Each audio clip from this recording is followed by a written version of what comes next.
Each year, one faculty member is selected by his or her peers to be the speaker at commencement. This year's speaker is Associate Faculty Member Dorothy Reina. Dorothy's academic journey began at East Los Angeles College, where she majored in music. She eventually earned her BA and master's degrees in American Studies and Women's Studies at CSU Fullerton before advancing to candidacy in the doctoral program in history at UC Riverside.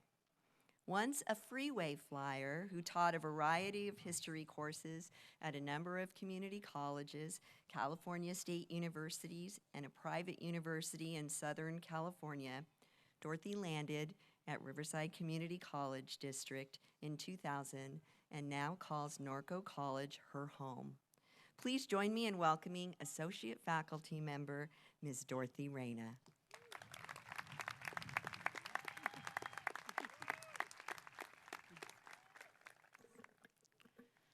Dear graduates, family and friends of graduates, and the Norco College family, today I find myself in a place I never in my wildest dreams would have imagined I'd ever be. I am deeply touched and humbled to be afforded this honor. I know I speak for all the faculty when I say, thank you for the hours we spent together in the classroom, the lessons taught, the papers and exams graded. Okay, maybe it's a bit of a stretch to thank you for the papers and exams. But we are grateful for the opportunity to watch you learn and grow, for the lessons you have taught us, and for the chance to celebrate this part of your journey with you. I've spent the past month or so trying to think of just the right words to share with you today. I always ask students to submit a brief biographical sketch because it is important to know your audience. You are all unique individuals, so I don't know if it's possible to have the right words to say. So I'm going to follow the sage advice I received from my friend and your classmate, Juliana Kilpatrick, and speak to you from my heart. I want to share with you some of my journey because, as some of my former students have shared with me, my journey has given them hope. It has inspired them to know that age, life's circumstances, and the trials and tribulations we all face do not have to end our journey. They are just a part of our journey. Yes, sometimes life interferes with our plans, and when it does, you have the opportunity to make a new plan. Growing up in East Los Angeles, the only child of a mother who suffered from mental illness and a father who worked very hard in order to pay bills, take care of my mother, and find some solace for himself in ways that as a child I didn't understand, I became very introverted. I was extremely shy. I spent a great deal of time with my elderly grandparents, Candelaria and Juan Rodriguez, who, although not much on talk or the usual signs of love, always made me feel I could just be me when I was around them. As I grew older, I realized how they taught me not by words but by example. They became for me a shining example of how to love unconditionally. My life was very different from the lives of my classmates and friends, most of whom came from very large families, and I often felt like an outsider who didn't quite fit in. And I found solace and comfort from nature, music, movies, and theater. I'm still inspired by music, lyrics, and dialogue recited in movies and theatrical productions.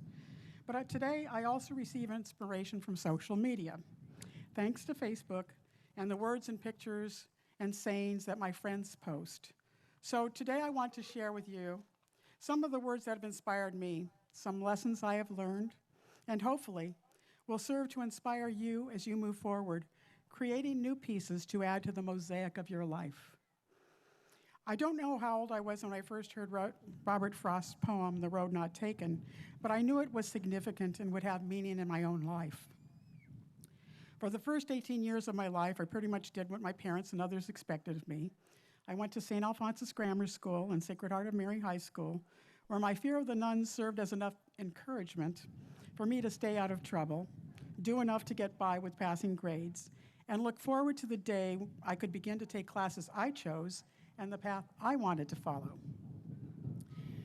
I started as a music major at East Los Angeles College, and I loved performing and actually enjoyed all my classes so much that the required work didn't seem like work at all. Then life threw me a curve. As the George Gershwin song states, love walked in, and soon after I was married to my former high school sweetheart, who is now a full-time college student, And so I started working a full-time job and abandoning my own college aspirations. There were, of course, several more starts and stops along the way. Another community college, another major, 2 children, another community college, and pretty much this is the way my life progressed. I had a well-paying job with Pacific Bell, 5 weeks paid vacation, and I was balancing marriage, raising 2 children, and a full-time job. Who could ask for more? Well, one morning I awoke with the awareness that although I had a job many would love to have, I was not happy. After nearly 17 years with Pacific Bell, I had come to a point in my life where traveling the same safe, well-traveled road no longer seemed a good fit. And it was time to make a change. I had no idea where I would go or what I would do, but I knew I had to do something different. This quote kind of spoke to me. The most dangerous risk of all is the risk of spending your life not doing what you want, on the bet you can buy yourself the freedom to do it later. It was at this point in my life I decided safe couldn't take the place of satisfying. So I left the safety of a secure, well-paying job and dove into the unknown. What kept haunting me was that unfinished college degree I'd started many years before. So I made the decision to return to classes, and I took just whatever I could fit into my schedule at Mount San Antonio College. But a very astute counselor took me aside and said, Dorothy, you now have 120 units. What do you want to do? To tell you the truth, I was still unsure. But after talking with a friend of mine in the American Studies program at Cal State Fullerton, and after reading the description of the courses offered, I decided, well, that sounds good. What I found was sheer bliss. I loved all the classes I was required to take. And finally, after a long journey with many starts and stops on the not planned 25-year to a college degree, I completed my BA degree in American Studies. 2 years later, I earned my MA, and 1 year after that, I began the doctoral studies at UC Riverside. While completing my course requirements at UCR, I also began substitute teaching grades K-12 in 3 different school districts. What subbing taught me was this: yes, I wanted to teach, but I definitely did not want to teach at the K-12 level. I finally had my aha moment, and I knew what I was meant to do.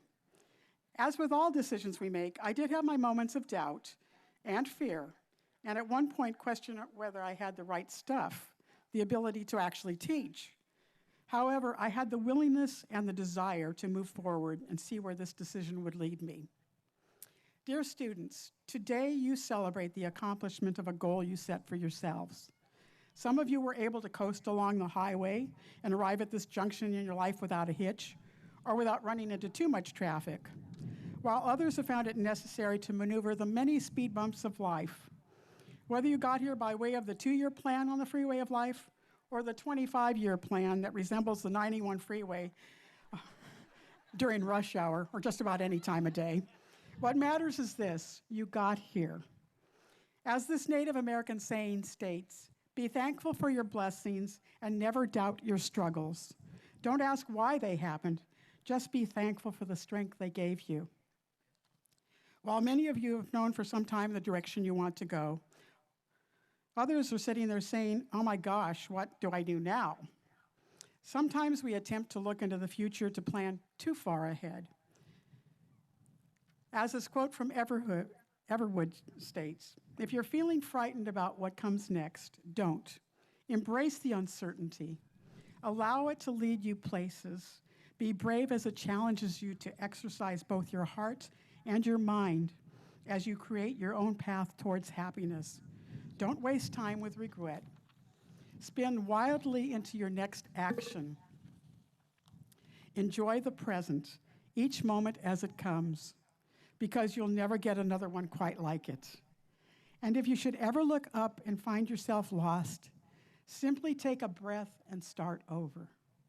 Retrace your steps and go back to the purest place in your heart, where your hope lives. You'll find your way again. Don't panic, don't worry, but don't stop for too long anyway. Keep moving forward. You'll discover what's right for you. Your own aha moment will arrive. This chapter is complete, but the book that is your life is not. So continue to make plans, but don't set them in concrete. Have a vision, but be flexible and be open to possibilities. And remember to take along one other vital ingredient, a sense of humor. Life is so much easier with a sense of humor. As I've learned, we are not limited by our abilities, but by our vision. I began college as a music major, not with the dream of becoming a star, but of becoming a studio musician. Even though I didn't aim for the sky, there were those that said, the competition is fierce, it's unrealistic. You need to think about getting a real job.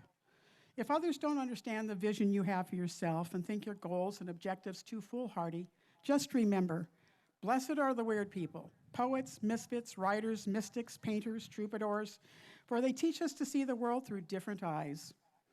No, I didn't become a studio musician, but I did find my passion, teaching.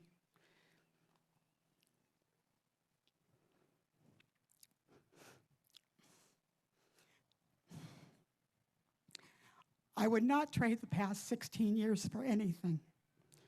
I spent most of my life doing a lot of other things, but I spent the best part of my life in the classroom with you, and I am grateful for the opportunity to continue to do so. It took me a while to find the right road for me. Sometimes I raced forward, helter-skelter, looking for answers that remained elusive. However, as I've gotten older, I realized the answers were there all along. I just wasn't always willing to slow down and listen. So take time today to reflect on what you've accomplished. Be mindful as well of those who have journeyed with you. As the song from the Stephen Sondheim musical Into the Woods reminds us, no one is alone. Take a moment to thank those who have been a part of your life, either big or small, and the part they played in helping you get to this moment. I've thought about my grandparents often this semester, as I have been blessed with a student who happens to share the same name as my grandfather.